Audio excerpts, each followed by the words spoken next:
Hello, my name is Evo Seguera, and I will be sharing my Padlet. And let me just share my screen.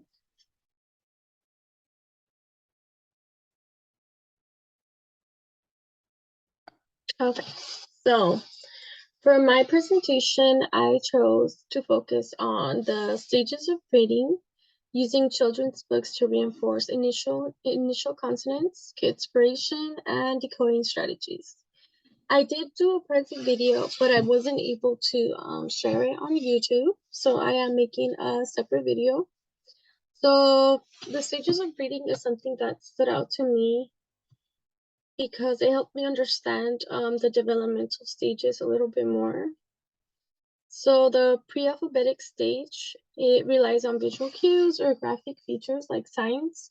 And a big, huge example that's very common is McDonald's or other fast food restaurants. And children may see the sign and they know the name because they have a connection with it.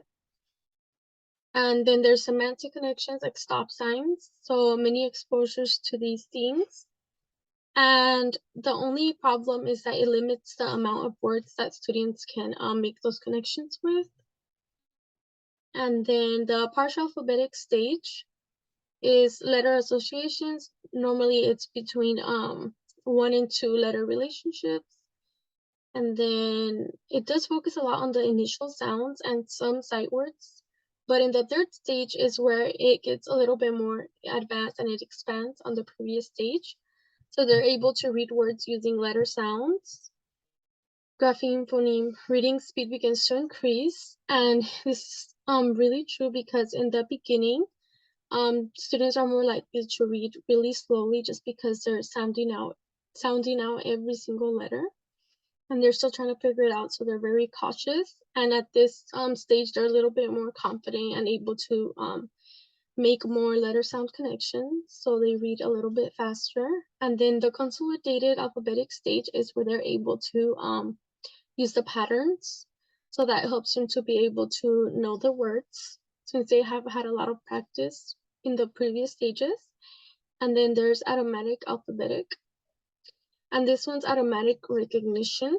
So they already have these strategies implemented. They already kind of have a better comprehension of the other stages combined. And then we're gonna go back. So here I just shared some different parts that go more in depth and show examples and pictures. I am a very visual learner, so I hope that this helps. And then for using children's books to reinforce initial consonants, I chose this topic because I did not know that although books can be a great medium for teaching initial consonants and reading and writing as well, it can cause some confusion in children since a lot of the words and the pictures, they are not familiar with them, so it kind of confuses them. Or there's some objects that can be described or named by a different name, like a hat, cap, and other ones. And in Spanish, it's the same. You could call it a gorra, cachucha, um, and so on. So that was really interesting to me and something that like it got stuck to me. So I wanted to put this. And here is just an example of some initial consonant like little books that they have, and then some alphabetic books. And although they can cause some confusion, I feel like if you intentionally are there to instruct and make sure that the students are not getting confused and, asking open-ended questions, and that it can still be very helpful.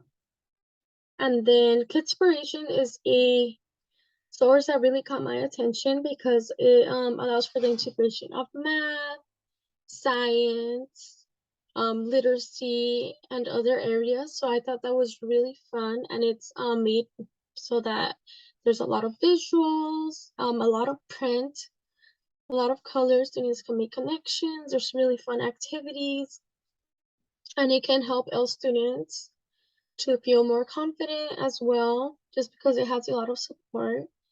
And technology can provide meaningful learning experiences. So I think that it is a great idea to take advantage of it.